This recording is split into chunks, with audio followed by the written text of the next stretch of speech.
There is something profoundly unsettling about watching a king drown in his own castle.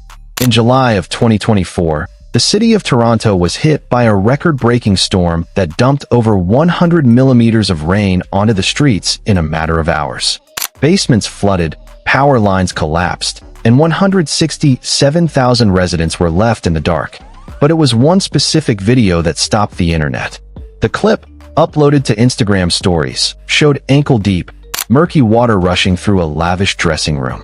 The camera panned to a doorway where a man, wearing casual clothes, was desperately trying to hold back the flood with his bare hands.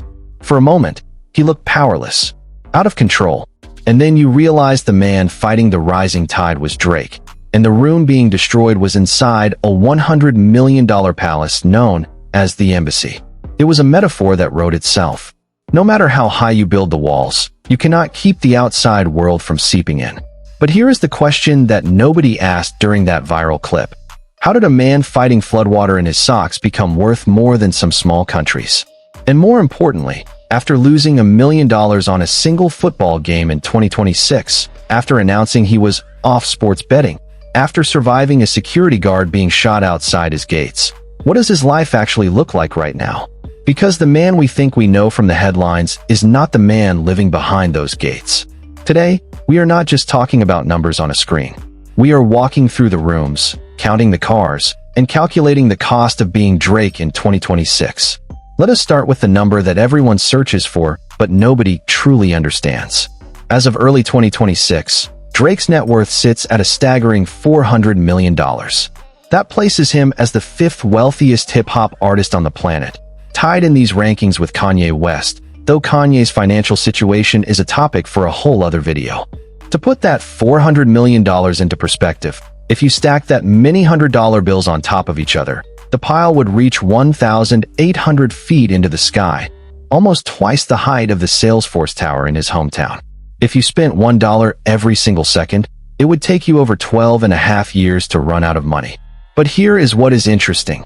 Drake trails Jay-Z by over $2 billion, and the gap between them illustrates the difference between an artist and a businessman. Jay-Z built his fortune on champagne, cognac, and Uber stock. Drake built his on music, touring, and one of the most aggressive branding strategies of the 21st century. His income breakdown reads like a diversified portfolio that would make a Wall Street trader jealous. Music royalties and streaming account for about 35% of his annual earnings, somewhere between $25 and $30 million. In 2025, his catalog generated $86.7 million from streams alone. Touring, which has historically been his biggest driver, contributes another $20 to $40 million depending on the year. Endorsements, including his massive deal with Stake.com, bring in $15 to $20 million. His OVO brand adds another $8 to $12 million. And then there are the side projects, the Virginia Black Whiskey, the investments, the production company Dream Crew, which round out the last few million. But the foundation of this empire, the concrete slab upon which everything else is built, is a piece of paper signed in May 2022. When Universal Music Group announced a long-term worldwide partnership with Drake, the reported value was $400 million. This was not a standard record deal. This was a corporate acquisition dressed up as an artist contract. The deal encompassed recorded music, publishing, film, television, and brand development. It effectively valued his future creative output like a tech company values intellectual property. Industry insiders speculate the upfront payment alone reached $360 million, which means that even if Drake never released another song, the structure of that deal alone would set his family tree for generations. This is the kind of money that changes bloodlines. But money sitting in a bank account is boring.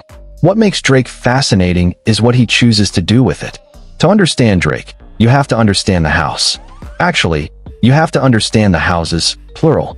His real estate portfolio is valued at over $100 million, which means roughly a quarter of his entire net worth is tied up in the dirt and drywall he sleeps inside.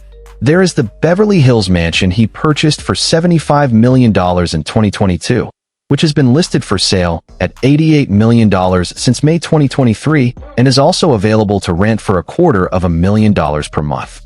There is the Dos Brises Ranch in Texas, bought for $15 million in 2023, because apparently every rapper eventually needs a place to escape the noise. But the crown jewel, the property that defines him, is the one in Toronto, the one that flooded. The property at 21 Park Lane Circle, in the Bridle Path neighborhood often referred to as Millionaire's Row, is not a house. It is a fortress. Drake purchased the lot in 2015 for $6.7 million, then proceeded to demolish whatever existed before and start from absolute scratch. The result, completed in 2019, is a 50,000 square foot estate he calls the Embassy. 50,000 square feet. To understand that scale, consider that the average American home is about 2,500 square feet. You could fit 20 average American homes inside Drake's living room. The architect and designer behind the project was Ferris Rafali, and together they created what can only be described as a museum of success. Drake told Architectural Digest, "Because I was building it in my hometown, I wanted the structure to stand firm for 100 years. I wanted it to have a monumental scale and feel. It will be one of the things I leave behind, so it had to be timeless and strong." When you walk through the front doors, you enter a vast entry hall clad entirely in solid limestone, with beveled inserts of Nero Marchina marble. The ceiling is faceted with antique mirror framed in bronze. Two sculptures by the artist Cause flank the doorway, because you cannot walk into a room without being reminded of the culture that made you. The great room features a 40-foot wide skylight above a grand piano. The master bedroom is 2,600 square feet, larger than most houses, with 22-foot ceilings and a custom bed that weighs 2,000 pounds. There is a two-story closet, because one story was apparently insufficient for his sneaker collection. There is an NBA-sized indoor basketball court, regulation height, because he is the global ambassador for the Toronto Raptors, and sometimes you need to shoot hoops at 2 a.m. There is a recording studio, a movie theater, an indoor pool, and a spa that rivals anything in a five-star hotel. Drake continues to live his life in a way that most of us cannot comprehend. Because while the mansion represents permanence, Drake's lifestyle in 2026 is defined by motion. His touring history is the stuff of legend. According to Billboard, he has grossed $508.2 million across 315 shows since his first headline performance in April 2010. His It's All a Blur tour, which ran from 2023 into 2024, grossed $320.5 million, making it the highest-grossing hip-hop tour in history. The production was massive, nearly 40 songs per night, sold-out arenas, and a cultural moment every single evening. But touring is exhausting, which is why in 2026, Drake is spending more time in a different kind of performance. If you have not been paying attention to the streaming platform Kick, you are about to. Drake has become one of the most prolific and popular streamers on the platform, thanks to his partnership with Stake.com, the cryptocurrency-based online casino. His deal with Stake reportedly pays him $100 million annually, making it arguably his most lucrative single endorsement. During his streams, he plays slots, bets on roulette, and sometimes wagers millions of dollars in Bitcoin during a single session. In December 2025, he announced 3 consecutive live streams with a promise that has become his trademark. He would share 10% of his winnings with viewers. The streams featured a set designed to look like his Christmas home, in disrepair, with broken walls and windows and snow blowing in, a visual metaphor for the ups and downs of gambling. Nearly 50,000 people tuned in to watch him play, to hear him reveal news about music, and to hope they might be one of the 15 winners walking away with a piece of his action. It is brilliant, really. He has turned his hobby into content, his content into revenue, and his revenue into a feedback loop that keeps him connected to fans while filling his bank account. But the gambling comes with a shadow, and that shadow has a name. The Drake Curse is one of the most enduring and entertaining narratives in sports and pop culture. It is the idea that whenever Drake publicly supports an athlete or bets on a team, that team is doomed to lose. For years, it was a joke. Then it became a pattern. Then it became a self-fulfilling prophecy. In February 2026, Drake decided to test the curse once again. He placed a $1 million bet on the New England Patriots to beat the Seattle Seahawks in the Super Bowl. He posted the slip on Instagram with the caption, "Bet against me if you dare."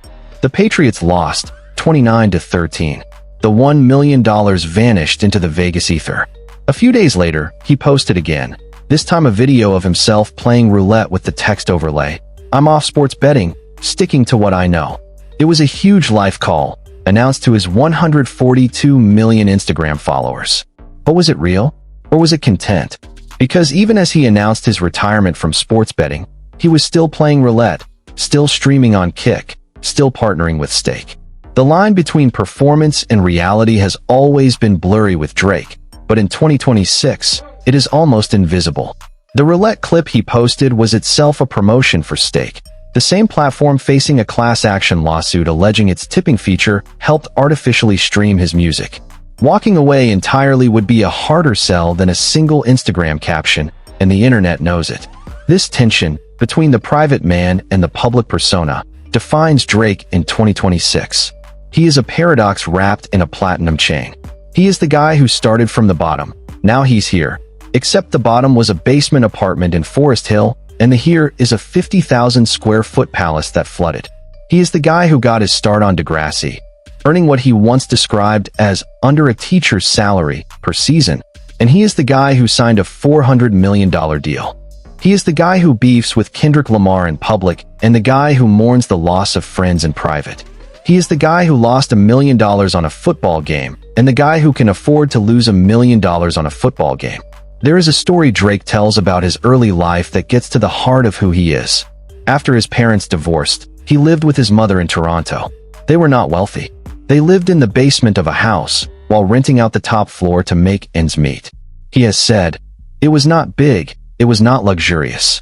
It was what we could afford." His father returned to Memphis, where he was eventually incarcerated on drug charges. For years, Drake's access to his father was limited to summer visits. This is the foundation upon which the $400 million empire was built. A kid from a broken home, a mixed-race kid who was bullied for his background, a kid who dropped out of high school because the schedule conflicted with his acting career. He got his diploma at 25, years after he had already become a star, as if to prove to himself that he could close the loop. That kid is still in there somewhere. You see him in the lyrics, in the vulnerability, in the way he names his albums after feelings. You see him in the way he built the embassy not just to live in, but to leave behind. "I wanted the structure to stand firm for 100 years, he said. 100 years. He is thinking about legacy in geological time. He is thinking about what happens when he is not here anymore. That is not the mindset of a man who is just spending money. That is the mindset of a man building a monument. So where does that leave us in 2026? Drake is 39 years old. He has one son, Adonis, whose existence was revealed to the world in his 2018 album Scorpion. He has a net worth that puts him in the top tier of global entertainers. He has a real estate portfolio worth 9 figures. He has a gambling habit that would make high rollers blush. He has a rap feud that shows no signs of cooling down. And he has a drive that seems undiminished by any of it. The flood in July of 2024 was a moment of vulnerability. The shooting at the gate was a moment of terror. The Super Bowl loss was a moment of public humiliation. And yet, when you look at the trajectory, when you add up the numbers, when you walk through the rooms of that limestone palace, you realize something. Drake is not just surviving. He is thriving. The water receded. The guard survived. The money was just money. And the man is still standing in the doorway, holding back the tide, daring the world to bet against him. Which brings me to you. After watching this, after walking through the rooms and counting the costs, I want to know what you think. Is the Drake curse real? Or is it just a story we tell ourselves to make sense of random events? Would you bet against him? Or would you ride with the sixth god? More importantly, if you had $400 million, would you build a castle? Or would you disappear into the wind? Drop your take in the comments. Let the debate begin.